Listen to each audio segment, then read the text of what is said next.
Watch all of our live episodes plus exclusive content in our channel at Radyo Katipunan FM.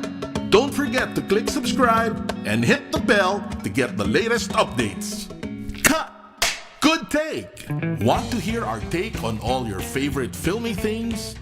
Tune in to Clapback, the radio show for film critics, production news, pop culture, and social commentary, serving as a place for our voice in our cinematic universe. Hosted by the Loyola Film Circle, Wednesdays at 5 p.m. Only here on Radyo Katipunan 87.9 FM. Action! Lead X.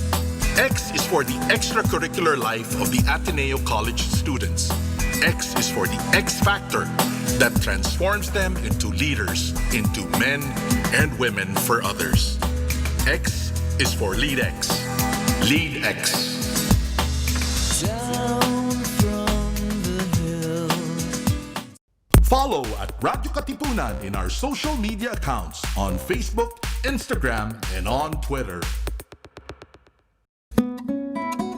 To listen to music that uplifts the soul, follow JustCom PH on Spotify and JustCom Music on YouTube. Our music is also available on iTunes and Deezer.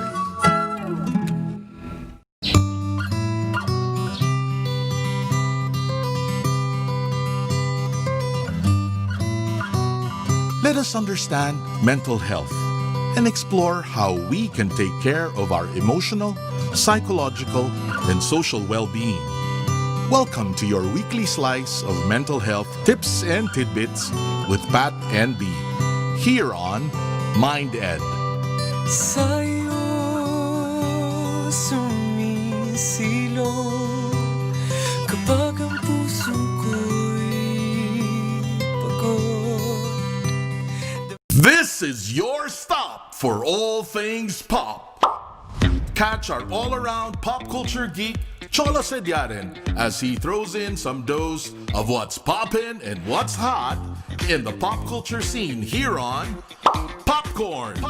Munchin' with us every Thursdays from 4 to 6, only here on Radyo Katipunan 87.9 FM. Radyo Katipunan is now online. See our live feed on facebook.com/Radyo Katipunan. Check out our Instagram and our Twitter at Radyo Katipunan and subscribe to our YouTube channel at Radyo Katipunan FM for more exclusive content.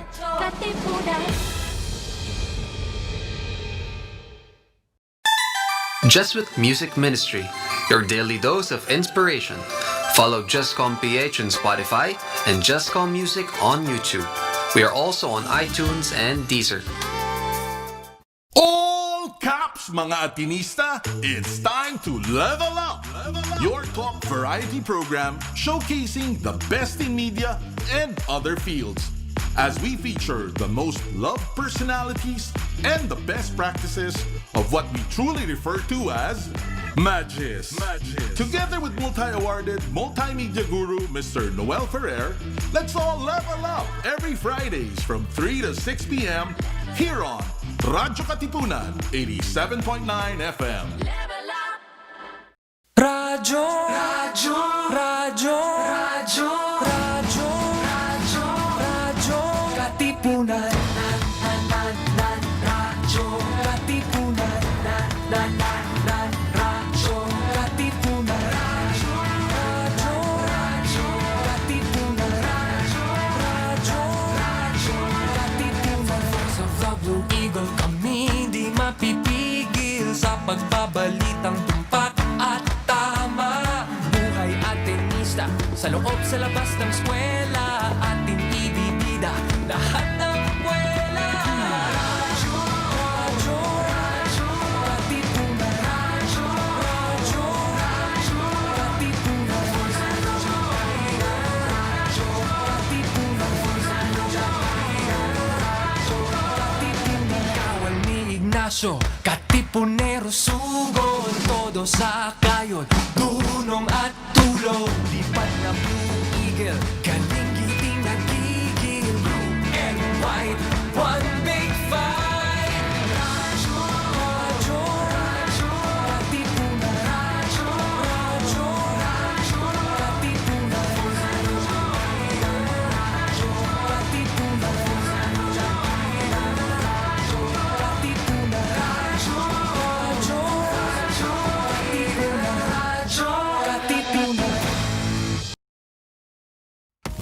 Katipunan 87.9 FM.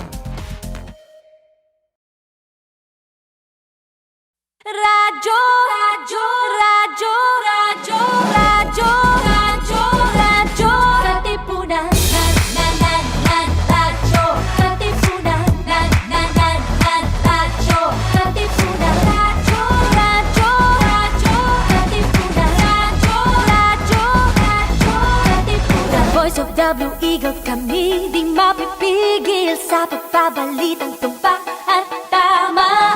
Buhay Atenista, sa loob sa labas ng eskwela, ating ibibida lahat ng eskwela. Radyo, radyo, radyo, Katipunan, radyo, radyo, radyo, Katipunan, radyo, Katipunan,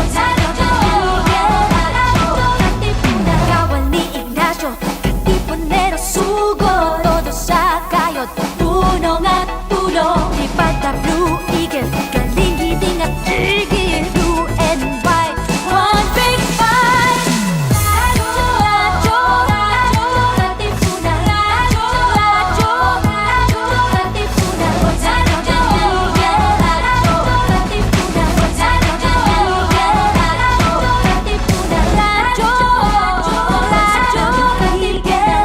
radyo, Katipunan.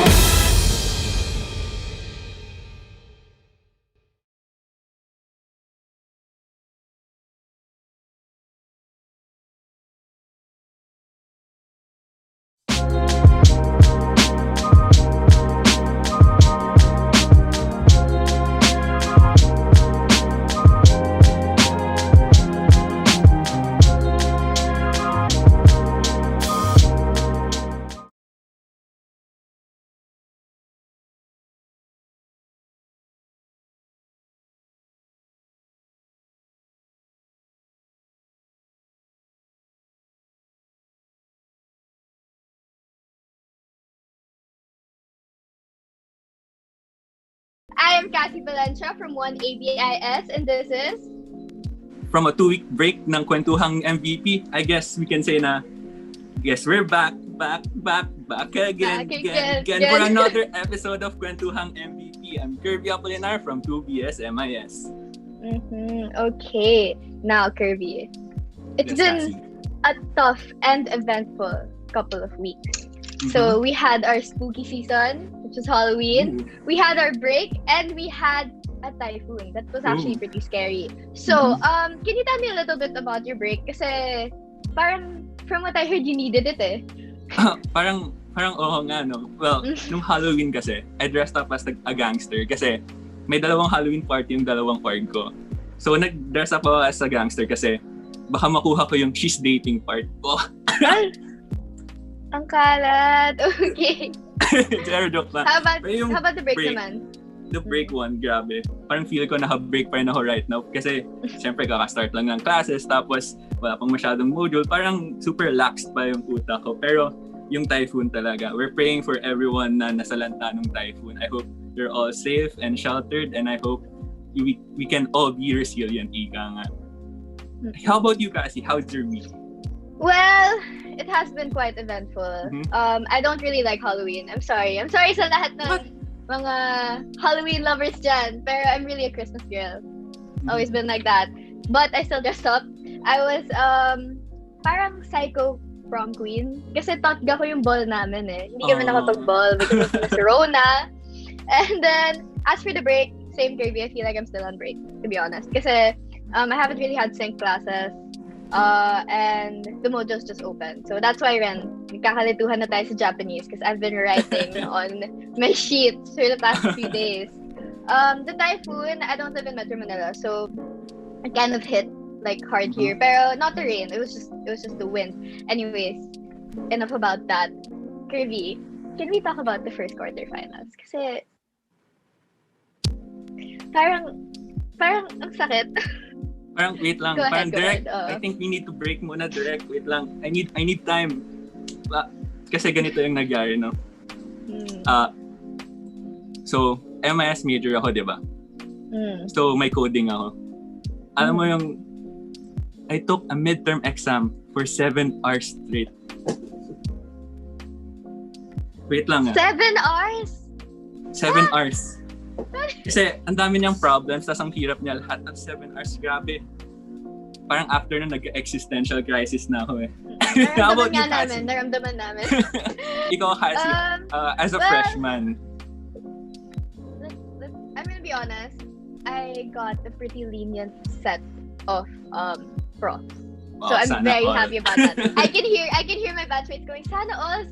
Pero the truth about it kasi is, I actually, I went and looked around for opinions about my profs, and then they said that I had 2 terror profs. Pero these 2 terror profs, hindi naman sila nagbigay ng exam at all. All we did were papers and stuff. So it was pretty much okay. It was honestly stressful, the papers, but at least I had my group mates, and I also had myself. And I'm more capable of writing papers than doing exams. So it served me very well. I'm more scared about this quarter kasi nga Japanese. Bahala na. Konnichiwa nga, sabi mo. Konnichiwa.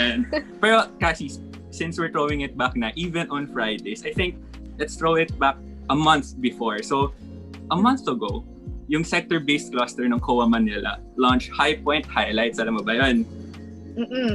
So, remember. Yung High Point Highlights basically is a celebration of the different organizations under their cluster. So, may nagri-ring ng bell sa background. Pero yun. So, yung High Point Highlights na to, this project basically aims to showcase and shine a spotlight on different SBC organizations in the Ateneo. So, napanood mo ba yung last episode natin? Yes, and I think we have to step up kasi that was a pretty good episode. So, let's go Kirby, kaya to. Ayan, so yung last episode natin, Dagny talked to Ateneo Edge and their advocacy of making learning fun for the kids, no? So, this time around, parang iba naman yata yung guest natin. Okay. Tama ba? Iba na. So, to keep the ball rolling for this week, let's welcome our featured organization for the episode, our friends from Ateneo Gabay! Woo! Guys, open the camera. Hi! Hello! Hi guys! Hi! Hello! Parang dapat di ako Okay. nag-hear lang. Okay. Okay lang yan. Okay. Just a quick roll call. And then, can I get a hello or a hi or a huya from the name I'm about to call? So, can we have Sab Salsona, the EVP? Hello? Sab? Hello, Sab. Hello! Ayan. Hi! Ayun. Hi. Okay. And then, can we have Jegs Genova, the internal vice president? Hi, There she is. Okay. And then let's have Elka Baku from finance. Let's go. Hello! Po. And last but not the least, LJ De Malanta, the Deputy for Leadership and Administrative Affairs. Can I get a hi? Hello! Hi! Ayan. Welcome to the show, guys. Okay. Now that this set is all here, can we introduce ourselves a little bit?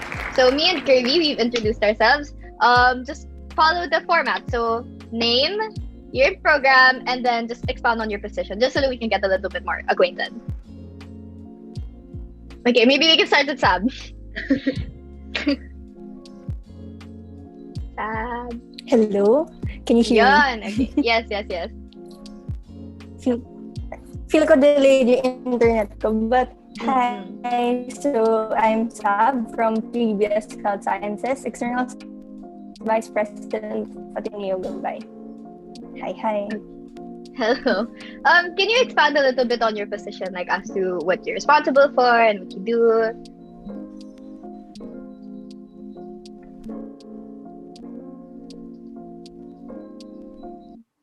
Hello. Sa position ko, okay. we handle partnerships and sponsorships for the org. So, we communicate our advocacy. Okay. So, we communicate our advocacy to external stakeholders, and yun nga, that includes partners. And under din ito ang advocacy formation. Okay. That's great. Okay. Maybe we can go to Jegs. So, hello Yan. everyone. External Vice President ng Ateneo Gabay. Ako naman yung internal Vice President, and naman yung nangangalaga na welfare ng mga member Gabay. So, more on member development and then member engagement. Ayan. Okay. That's nice. And then after that, can we have El Kabakub? Okay, hello guys. I'm Ellie Kubakov. Actually, sorry. I'm from 3AB Sociology. It's okay. So basically, the Office of the Finance Officer, we manage all the cash flows. So inflows, outflows. So budgetarian mode tayo. And lahat ng fundraising projects and housekeeping ng financial system. Okay. Yes, very tedious job. I can see. LJ, come on. Hi! So ayun, I'm LJ. I'm from 4AB History, Ateneo Gabay Deputy for Leadership and Administrative Affairs. Team H, di ko pa memorize yung pangalan sa haba niya. Joke lang. So ayun, I'm part of the team that assists the president of the organization in overseeing like the whole processes of the org, and we're also the body that handles the election. So parang COMELEC kami in Gabay. Okay. Well, that makes things more clear. Anyways, so let's just make kwentuhan for a while. How has classes been? I know this is a heavy question kasi the online classes thing, working for some people, not working for some people. So you guys tell me how you're feeling. Anybody want to go first? Ako personally, super nahirapan ako kasi yung schedule ko laging gabi. So like, kahit gusto kong gumawa ng modules, for example, ng 1 p.m., super wala ako sa mood to write on discussion boards, ganyan. So, Same. as in, natutulog na ako mga late at night na yung mga sagot ko sa discussion boards 3 a.m. Sorry po sa mga naging kaklase ko, sa mga notifications sa discussion boards nyo. Kasi, ganun yung schedule ko. Pero, nagawa naman natin ng maayos and na-pass namin ng group ko, yung last paper namin, sakto 11:59. So, never doing that again. Never doing that again. Not advisable. Yes. Naitawid, yes, for sure. Anyways, how about Ellie? How has classes been? Speaking of the tawid, flex ko lang, ginawa namin yung isang research paper namin ng isang araw lang. Guys, wag niyong gagawin yon dahil naubos yung brain cells namin. So, hello po. Sino man yung mga kagrupo ko noon. Pero yes, sobrang stressful niya, lalo na kasi as sociology major, parang namimiss namin yung labas, namimiss ko yung labas. Pero ngayon, laging computer, laging readings na lang yung hawak ko. Pero yes, kakayanan pa rin naman. Okay. Kakayanan. Yeah. At least kinakaya. Okay, how about Sab naman? How has classes been for you? Hello. So, kung hindi pa halata, it's a struggle. Tignan nyo, nina-notify ako ng Zoom, your internet connection is unstable. So, that has been my struggle for the whole online classes. Ang hirap pong mag-classes ng data. So, yes, mga ka-data ko dyan, fighting sa atin. Okay, well, that's great. At least nandito ka pa rin po. So, we're doing fine. Anyways, how about LJ naman? How has classes been? Hi, so it's been hard. I'm a histo major, so I rely heavily on the libraries and all that stuff for my sources. But now that like I'm in my senior year, I have to write my thesis, tas biglang wala akong sources. I just have to rely on what's on the internet. So it's been kind of hard. But like I like what Miss Cass mentioned a while ago, I was also lucky to have profs that were very understanding. So parang like, it was nice na meron pa rin like community and bonding within the class, and the profs were actually very down to like talk to the students. So I really appreciated that. But as an extrovert, it's been hard to just do my stuff inside the classroom by myself. Not that. Well, as they say on Twitter, alagang Atenista, diba? That's for us. Our profs are actually very nice. So yun, well, it's great that everyone's like still holding together and is still going strong. Or at least it's still going. Okay, so we just finished Rec Week. And to be honest, Rec Week was such a fun experience for me. Even though hindi ko pa nararamdaman yung feeling ng Red Brick Road, the super hype ng lahat ng tao, in which I'm so excited for, hopefully next year. But, how was Rec Week for you guys naman? Like, I know that we've moved to an online platform. So how did you guys cope with that? What did you guys do? So maybe, siguro, ayan. Yeah, as internal vice president, no, ako yung main na may hawak doon, and then I have 2 project heads na talagang nag-work directly on the project. Pero super like super nakapanibago, I think is the best word to describe it. Kasi sabi mo nga kanina, Cas, no, na iba yung feeling na nandun ka sa Red Brick Road and everyone's hyping every org, parang ganyan. So, walang ganon. Ang nangyari this year, talagang pagandahan ng promos, talagang dapat maganda yung time ng blasting mo, ganyan. So, I think naging exciting was yung paghihintay whatever event yung ilalabas ng org kasi nagkaroon ng ganang initiative no yung COA na mag-host ng isang event yung isang org. So very exciting to wait kung ano ba yung mga events na i-host nila. And then sa Ateneo Gabay, nagkaroon kami ng parang what committee is best for you, ganyan. And then by the end, niloko namin sila and we said na ano lang, like kahit anong committee ka pa mapunta, you are a Gabayano. That sort of mga cheesy pick-up lines yung ginawa namin sa event. Ayan, so super naging fun, especially kasi walang gastos. Di ba, Miss Ellie? Sa'yo, ano ba yung naging experience mo as finance officer? Actually, wala naman masyadong naging experience as finance officer kasi nga wala siyang masyadong gastos. As in, Rec Week, 0 talaga. Tamang-tama yan. Pero siguro as member or as Execo member, nakakatuwa na suportado ng mga old members yung Rec Week. Makikita mo, parang nagkaroon kami ng memory lane na parang, 3 taon na pala simula na nag-Rec Week ako, ang bilis. And ngayon, meron na kami mga ga-babies. Ang daming ga-babies na. So, nakakatuwa talaga. That's super cute. That's super cute. Ka-babies! Ang cute naman! Kirby, mag-isip ka na para sa amin. Parang co-children. Co-children. Children. Parang wrong. Okay. Does anybody else want to add to what Rec Week felt like? Anybody? Or are we good na? Ayan, so... Good. Yes, LJ. Ay, oh my God. Na-joke ka. As a senior kasi, na-enjoy ko yung memory lane since nabanggit nga kanina ni na Ellie. Tapos wala lang, sobrang cool lang niya kasi it's been 3 years na I've been part of the org. And at the same time, like, share ko lang yung mga funny na comments na nakuha ko when I shared my Rec Week photo. Kasi it's been a while since I've had long hair. So everyone was like commenting if that was me. Kasi it's been such a while since I've had long hair. And it was fun lang to just go back to that time. Ganon. Yun lang. I can relate. It's been a long time since then nung nagka-long hair pa ako. Kakapakalbo mo lang. Kakapakalbo ko lang eh. Anyway, so siguro aside from yung pagkakatipid nga and yung the pub mats and the events nung Rec Week, siguro the best way that we could siguro attract people sa org natin is through our advocacy, di ba? So, siguro for those listening na hindi pa masyadong gamay o hindi pa masyadong alam kung ano yung advocacy ng Ateneo Gabay, can we expound a little bit on what Ateneo Gabay is and what it does? So, siguro Jegs can answer this one.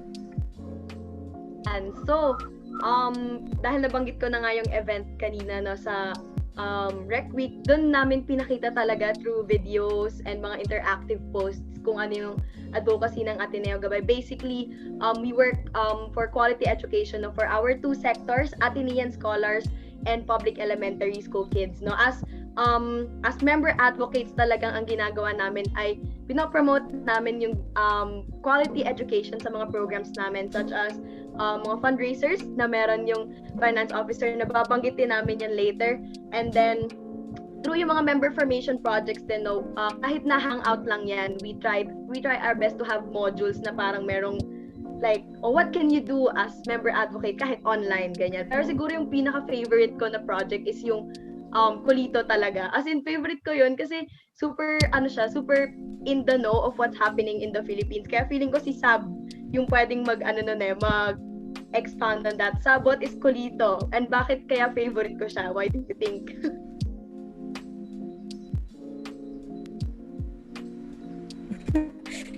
So yes, Kulito is our online gadfly. So if you know, sabi ni Socrates, sabi niya, we should all be gadflies that kinukulit natin yung people so that they will act. So tayo yung nangungulit sa kanila, and that's what Kulito does. So we publish articles, it's our socio-political arm. So about siya sa socio-political issues and mostly connected siya with education on our Facebook page. Oh, and we also have an Instagram account na ngayon. And we tackle those issues and parang we find sa Ateneo community so other people can see it din kasi malawak na yung reach ng social media ngayon. So that's how we extend our advocacy beyond the university. Ayun. So, how about yung sa mismong mga parang main sector na sineserve nyo? Ano yun naman yung mga projects or mga events nyo dati before this online setting na nakafocus mismo dun sa Ateneo Scholars, sa mga public school students na parang gustong ma-achieve yung quality education for all nga? Sab, how about you answer this question? Okay. So, isa sa mga parang obvious projects na ginagawa dati na hindi nagagawa ngayon is our area tutoring talaga. So we go to public schools. We have 2 partner public elementary schools and we tutor them English and math every Saturday. So grades 5 and 6 students yun and then tinuturuan nga namin sila every Saturday. And yun yung main project for our area kids. And we still have other projects kagaya ng fundraisers or sila yung pumupunta sa Ateneo but we can't really do that now. Kaya ang ginagawa namin ngayon, we have this initiative na area hotline where pwedeng mag-reach out yung kids sa ating tutors. So gusto ko yung idea, ang cute niya. And for our scholars naman, we have scholar services. So we actually have 2 kinds of scholar services. Those are for academics and for social adjustment. So yung academics, medyo self-explanatory siya. So we offer yung mga sample long exams and we're actually launching Study Buddy, an online forum na soon. Ano kaya yun? And Gabay the Scholar on Facebook, mga scholar support groups. So those are examples of our scholar services. Okay. Well, that's super good. And honestly, it's very inspiring that you guys are still making use of the online platforms despite the issues and despite wanting to be with these kids. And it's very inspiring. Yun nga. So now that we know more about Ateneo Gabay, maybe we can focus a little bit more on your individual journeys as members. So, can you guys tell us, me and Kirby, how you fell in love with this org? Kasi, of course, lahat ng application process, may parang legal process yan eh. Like, yung pakonti-konti kang na-attach na sa mga tao. So, like, you guys tell me na lang, how did you decide to join the org? Who can start? Maybe you can start with LJ? Hi. So, ayun. I think like Sinasab and Jegs, they know about this na, but it was never my intention to join the org in the first place. I was joining another org. Like, nasa harap ako ng Gabay nun. But then, tinawag ako dun sa Gabay table. Kasi yung person na nandun was someone I knew from my scholar support group. So, it was free. And I didn't have anything to do. So, I decided to join eventually. I told myself, like, I'd try out a few projects and see if feel ko ba yung org, ganun. But eventually, like, joining the org, like, spending time with the members and at the same time, like, being part of the projects, I didn't really expect myself to end up here, like, 3 years later, enjoying what I do and loving, like, the organization, what it stands for, and the people I'm working with. Ayun. That's very sweet. Aww. Okay, so, who else can answer? Baka anybody else has like a story na they can tell about how they joined the org?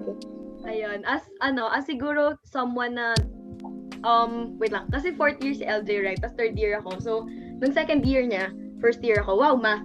Anyway, bale parang naging close kami agad kasi pareho kaming taga Mandaluyong.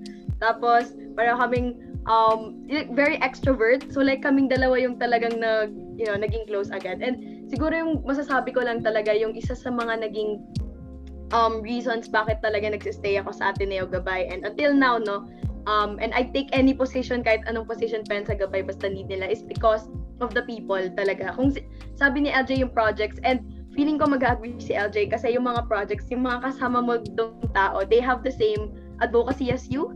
No, so what you love, they also love. So ang hindi mahirap mahalin yung isang bagay kapag may kasama kang mahalin.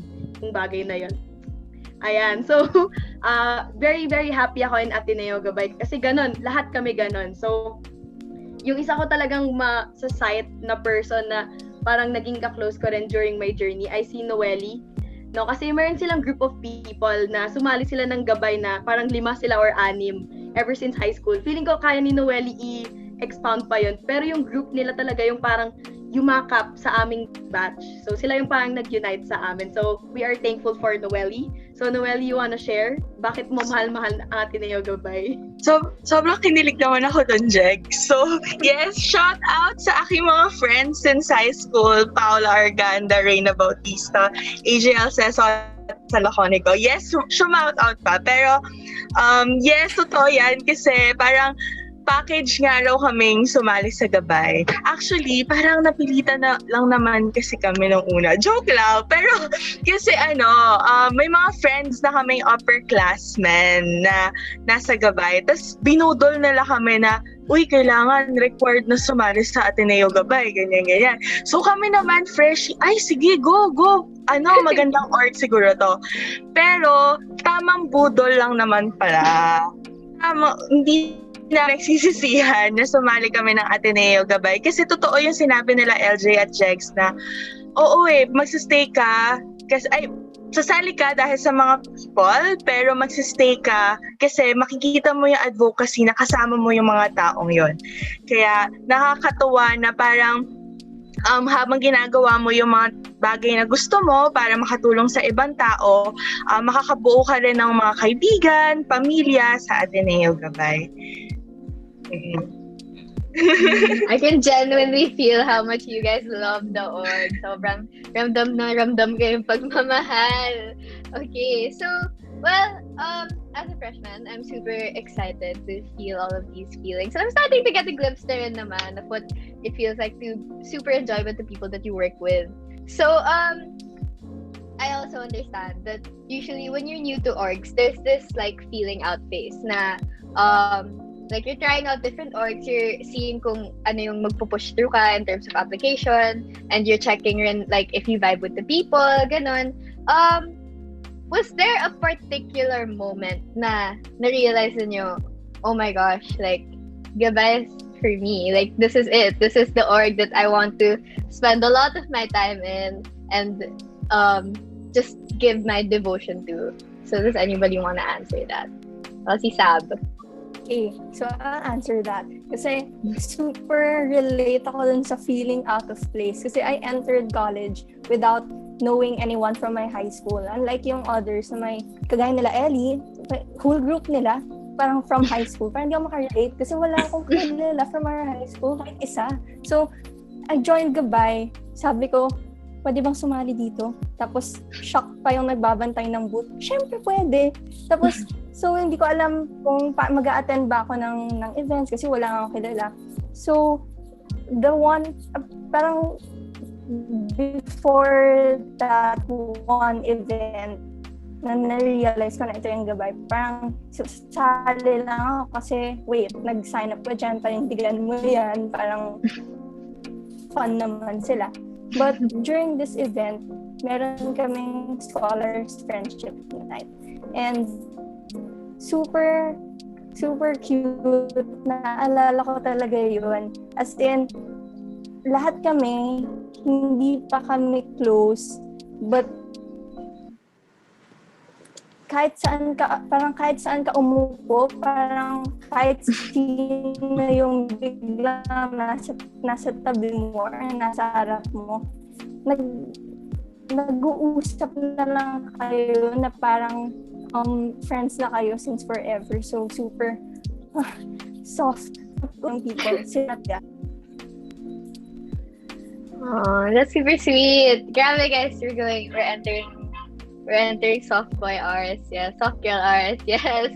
So, ayun, does anybody else want to add? Kasi I'm sure na like there was like an eye-opening moment nga, like parang si Sab, diba? She was, as in, the fact na everyone could relate to each other and talk to each other, that was like her eye-opening moment. How about you guys? Like a certain project or a meeting?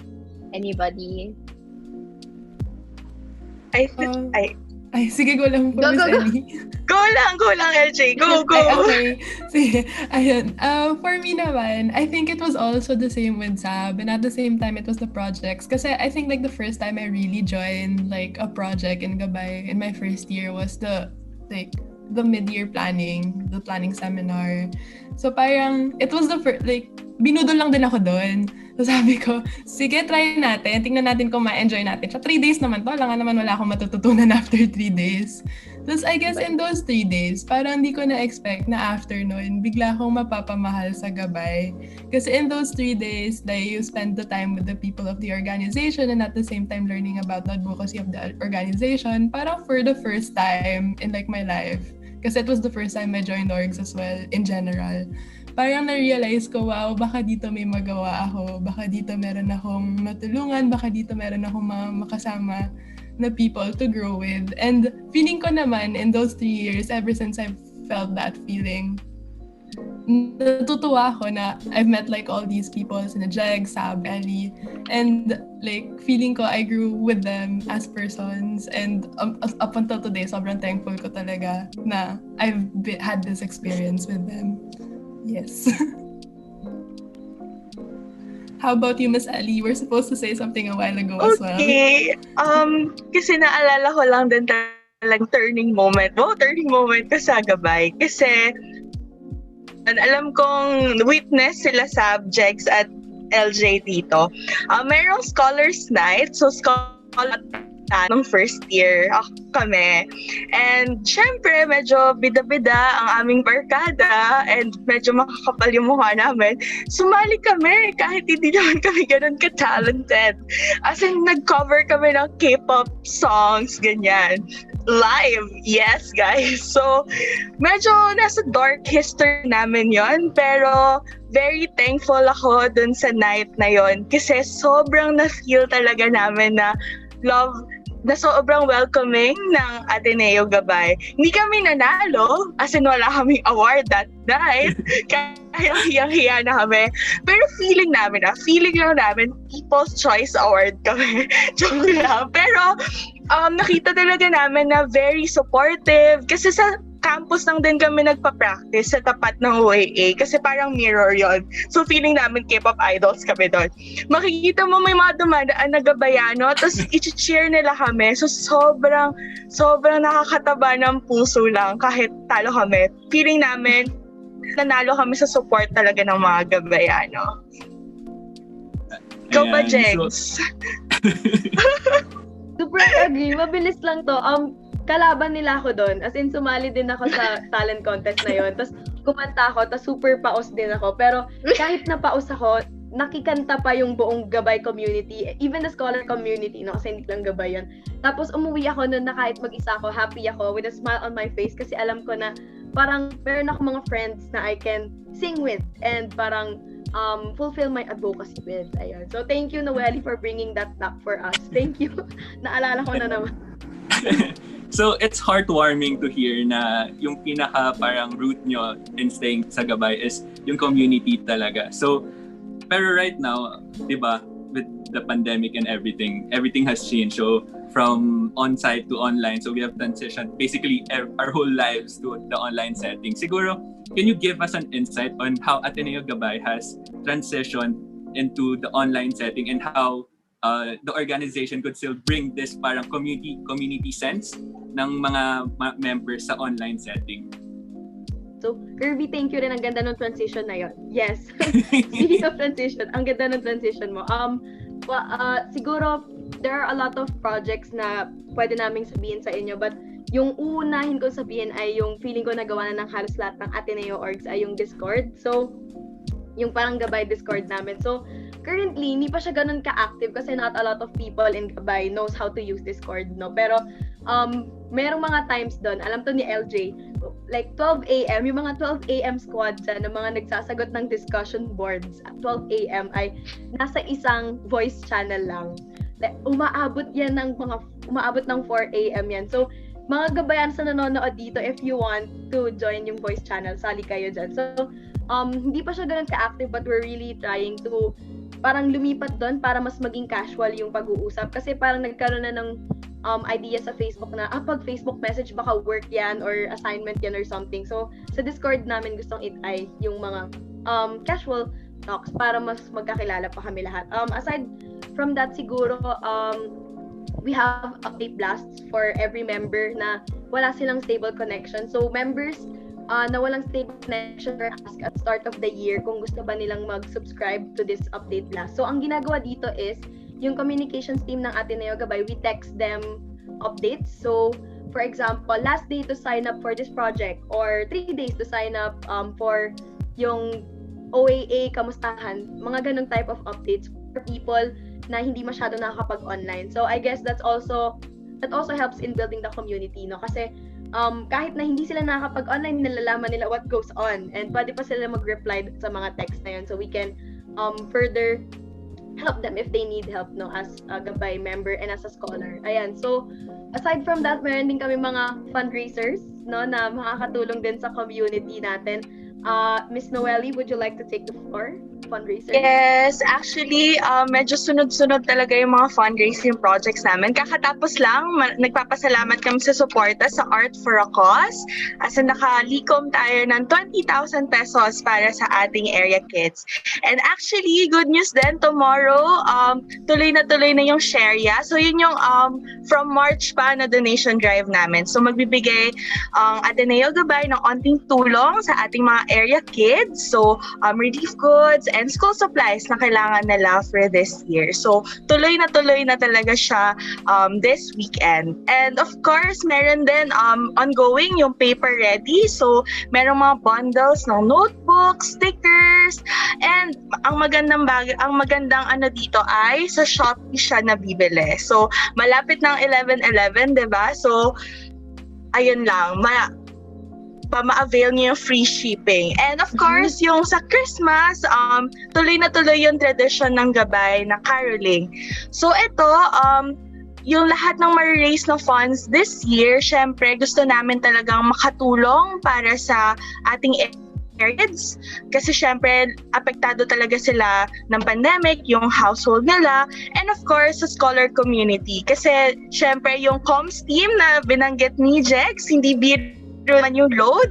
So, kailangan merong funds para doon para maging updated yung ating mga scholars sa campus. And of course, syempre, tuloy-tuloy pa rin naman talaga yung mga efforts natin. Hindi lang yung mga member-related projects. Syempre, tuloy-tuloy yung advocacy-related na projects natin. Hindi pwedeng matigil yung pag-communicate natin kung ano ba talaga yung ginagawa ng Ateneo Gabay. Hello?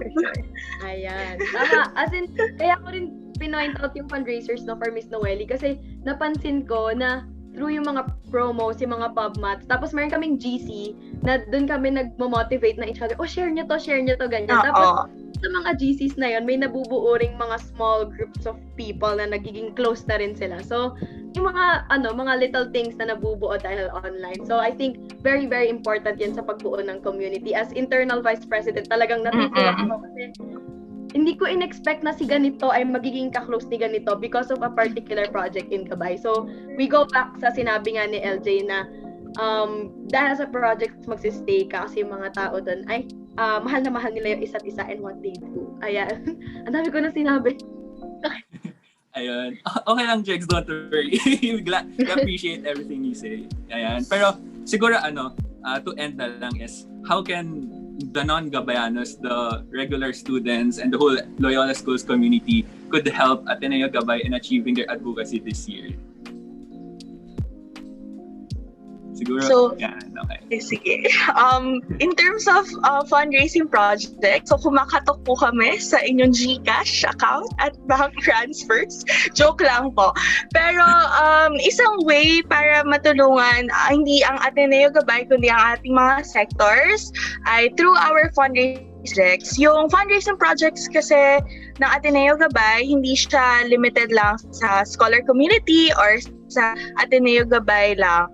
So, yung mga products namin, makaka-relate yung mga Atenista. So, check niyo yung paper ready as in, ang gaganda ng stickers and yung mga stickers na yon and mga art na yon ay gawa ng mga Gabayano.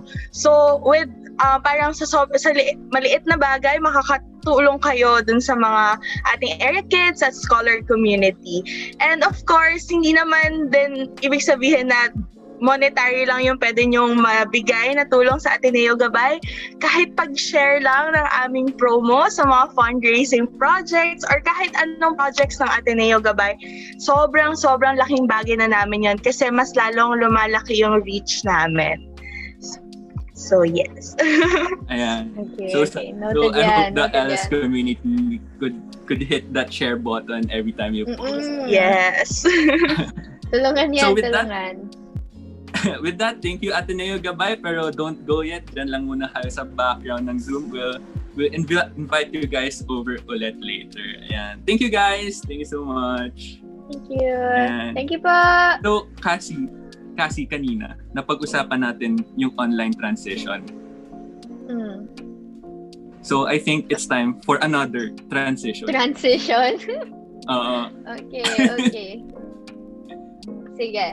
Anyways, we are coming to you loud and live from our homes via the Facebook pages of Radyo Katipunan 87.9 FM, Ateneo de Manila University, and of course, the Council of Organizations of the Ateneo de Manila. You can also stream us at Radyo Katipunan's YouTube channel at Radyo Katipunan FM. And we're also coming in via audio streams at any Shoutcast online radio worldwide. Oh my God. Worldwide. Hello guys, konnichiwa, annyeong. Hello Hola! sa mga viewers natin dyan sa ibang bansa. Ayun. So just search for Radyo Katipunan at any Shoutcast online radio. So we're also transmitting via the 2-kilometer radius sa 87.9 frequency sa loob ng Ateneo de Manila campus. Ayan. Sana talaga lahat nasa campus right now, no? Indeed. Wait. Kirby, can I get a Radyo Katipunan Worldwide? Can I get a Radyo Katipunan Worldwide? Worldwide? Worldwide! Okay. Well, now that we've heard all about Ateneo Gabay, our featured sector-based cluster for the week, let's move on to our next guest. Kirby, can you tell us a little bit more about that? Okay. So kasi itong next guest natin, yung work nila before the pandemic is purely on-site kasi sila yung nag-handle sa elections ng Sanggu, ganyan. So, parang basically yung work nila nandun talaga dapat sa loob ng campus. Pero, since yun nga, the theme of our show today is transition, kinailangan din nila mag-transition to an online setting. Kasi, if I remember, nung September, parang nag-post sila ng constituency check kung parang kakayanin ba ng mga students na magkaroon ng online elections this year. So, I guess it's better if we invite him over na. Okay, well, now that it looks like we're back on track, let's hear more about it from our very own OIC Chief Commissioner from the Ateneo COMELEC, Patrick Lubre. Let's go! Hello! Hello! Hi, Patrick! Congratulations! Ang ganda naman ng background mo, MVP tuloy. Mateo up. Gusto ko na mag-match. Ako lang yung So- hindi naka-background kasi hindi pa ako nakakapunta. Next year. Next year. Ayan. Siguro before we start, Patrick, can you introduce yourself muna to our listeners? Siguro name, your year and major, then your position sa COMELEC. So, hi guys. Good afternoon. Magandang hapon sa lahat. I'm John Patrick Lumbre, but you can call me Patrick na lang. And I'm from 3BSM AMF. I'm the OIC Chief Commissioner and the Commissioner for Human Resources as well of the Ateneo COMELEC. So, shout out to my org mates dyan, especially sa core team. May meeting tayo mamaya. Ayan, so Pinagal. may meeting daw, guys. So, as a junior siguro, how has been the transition from on-site classes to online? Was it medyo okay naman? Sa umpisa, medyo mahirap. Especially, I have a intercession class. So, medyo na-experience ko na yung online. So, nung una, mahirap talaga. Pero, yun, you need to adapt. So, kaya na naman. Ayun. That's nice to hear. So, siguro let's go into Ateneo COMELEC further na, no? So, if I'm correct noon, Ateneo COMELEC is not an organization but rather it's a student arm. So parang iba yung atake niya from kumari, let's say Ateneo Gabay and sa Ateneo COMELEC. So how were you able to parang advertise this during Rec Week, and how were you able to tell people na this is what we do despite yung uncertainty nga na paano magkakaroon ng elections in an online setting? For the org, it was hard really, especially 10 lang kaming members that time. So we really have to brainstorm and collaborate para ma-execute na maayos yung Rec Week. Since online nga yung setting, we need members and volunteers para sa elections. So ayun, we really have to transition so much. Gets. Okay. Ayan, so, Well, now that we're more acquainted na, tsaka medyo gets na namin yung position nyo, tsaka kung anong ginawa ninyo for Rec Week. We just like to ask on the updates for Sangguniang General Elections for school year 2020 to 2021. So the first is, baka you can discuss the results of the constituency check that you guys just posted. So for the results of the check, of course, this was conducted to assess the feasibility of an online election of the LS community. So there has been a total of 943 respondents out of 8,000, which is not that kind of significant, diba? So 76.5% nagsasabi na feasible naman yung online election. So some of their concerns are syempre low voter turnout, poor access to the internet, security of elections, kakulangan na information sa candidates, and accessibility. And 97.6 said na they will be able to participate, and 61% of these preferred na gumamit ng Google Forms kasi medyo it doesn't consume much data. And since we're using OBF emails, mas accessible and convenient siya. And that time, we have decided to conduct the election in November. But due to unfortunate events like the typhoon, there are students right now with no water, no electricity, and no internet connection. And more than 1,000 students live in this area, especially in Calabarzon and Bicol region. Of course, we want to develop representation and inclusivity. Would hinder them from running and voting. So, ang nangyari, Sanggu and COMELEC just had a meeting yesterday to decide on the right course of action, whether to postpone the election again. So medyo napahaba na yung election natin. Okay, well, gets naman. For valid reasons naman. And actually, it's good na na-discuss yung results kasi that's really good for the transparency and for people to see rin kung ilan yung gumawa ng survey. So, let's be more included, guys. Let's do the surveys and let's help out COMELEC. Yes.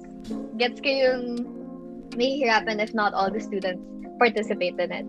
So, other than yung typhoon and also the fact that yun nga, we're on an online setting, what are the other challenges in terms of transitioning nga? Kasi that's been our ongoing theme, diba? So, like, what's the ongoing, like, challenges nga? Like, from work to online? So, yun nga, magbabago na yung voting system since we have to adapt to the new normal. The transition from on-site to online classes will affect this, diba? So there's an existing system sa COMELEC that uses online forms for JTI students. So, minodify namin to for the online voting system. So, medyo di naman na kami nahirapan doon. But also, what I've said kanina, we need to address the concerns like insecurity, accessibility. So, yeah, yun yung mga challenges namin for this year. Okay, well now, sobrang curious now as to how this is all gonna pan out kasi of course, it's gonna be an issue, yun nga, working online. So, I just wanna know about the timeline naman of the Sangguniang elections. Like, how is it gonna work? Like, this is the voting period, this is the, like, ballot counting or whatever. So, can you explain to us on the timeline? Though we have decided before na ituloy yung election this November, there's a possibility to postpone again. And when we're looking at the timing, it's in the middle of the SEM, start of second quarter. So, it's really hard for everyone since kailangan pang isipin yung elections imbes na, di ba, ACADS na lang, tapos patapos na, daming finals. So, maybe we can move it to the early part of the second semester during the first quarter kasi di pa naman busy everyone. And we also want to think about the welfare of our officers or kung sino mang gustong tumakbo. Syempre, they have to undergo transitions again and again. And dahil nga online, minodify na din namin yung days. Pinagiging namin yung working days from 5 days to 3 days. And magiging bago na din yung campaign system natin for this year. So we are working on regulating it para systematic yung mga candidates natin. So like, di lang sila post ng post, di lang sila promote ng sarili nila, gano'n.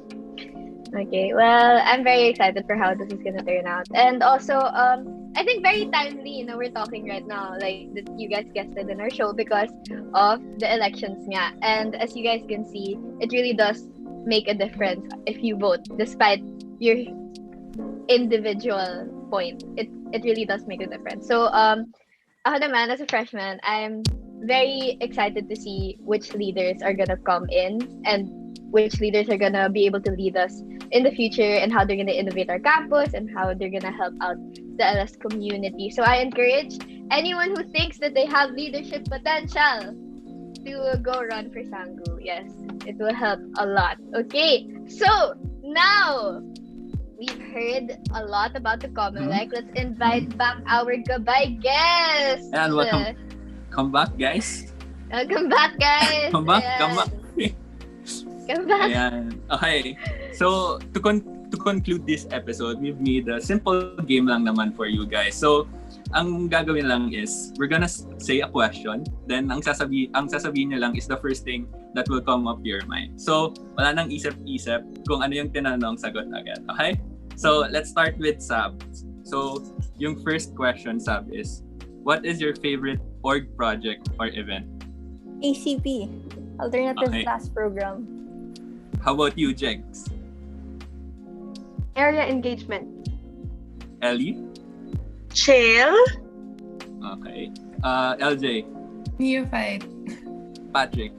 Of course, general election. Yan. Okay. Okay. So, second question, guys. Ito siguro, mas mahirap ng konti, pero siguro, sana mas mabilis. Let's start with Patrick. Okay. So, Patrick, the question is, one word to describe your org. Family. Family. LJ? Chomi. Chomi? Ellie? Nagtataya. Nagtataya. Jegs? Adventure. Adventure. Wow, adventures pala sila. Sab? Boom. Okay. Okay. So, last two questions, guys. So, Sab, what's the most fulfilling thing about your organization or your work? The most fulfilling thing is, lagi ko sinasabi, being a student, I feel na malaki yung effect, yung impact namin sa kapwa students. So even though we're just college students, we actually are able to help out in our education. So quality education for all. Ayan, totoo. How about you, Jegs? Yung pag nakikita mo na, yun nga, katulad sinabi ni Sab about sa impact, but more on pag nakikita mo yung kids and yung sectors mo na nakasmile, parang yun yung talagang mas nagpo-fulfill sa akin mag-work. Totoo, irreplaceable talaga ang mga smile ng kids. Yan. Ellie? Actually, same with Jegs, pero add ko pati yung smile ng members. LJ? I think yung pinaka-fulfilling would be like knowing that you can learn from so many people, especially if interested ka talaga sa education and both the education sector. Like, ang dami mong matututunan talaga. Ayan. Last but not the least, Patrick. Pero ensuring a free, honest, and clean elections. Okay. For sure. Ayan. So, eto guys, last question. Hindi na to org-related, pero kasi ako, I don't know about you guys. I'm very excited na on-site classes na ulit. So, kahit 5 a.m. pa ako gumising, basta may on-site, I'm very excited about it. So, let's start with Patrick. Siguro, what will be the first place na pupuntahan mo when on-site classes resume?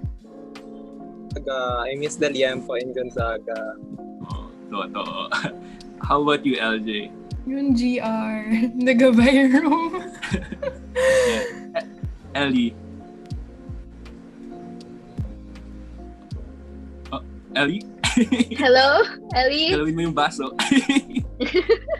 Okay, I think we can go to Jegs muna. Okay, go. And swimming pool sa LS. Na-miss ko na yung Wow. swimming pool. Okay. And Sab, GR din, GR. ikaw, Hatsi. Kahit As a saan, freshman. gusto ko lang makaapa, please. Please, I will take the crumbs of whatever I can have, I swear. Ayan. Okay, well, thank you, Ateneo Gabay, for coming. Baka you guys want to plug anything or how the students can help out, anything else you want to say? Baka who can say it for everyone na.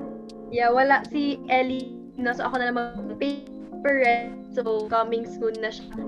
Shopee.ph/paper ready something. Magpo-post kami ng promos, share and like and earn tayong extra money on the side. Let's help out yung ating mga sectors. And then, share yung mga promos. And then, meron pa kayo, Sab and LJ na i-promote.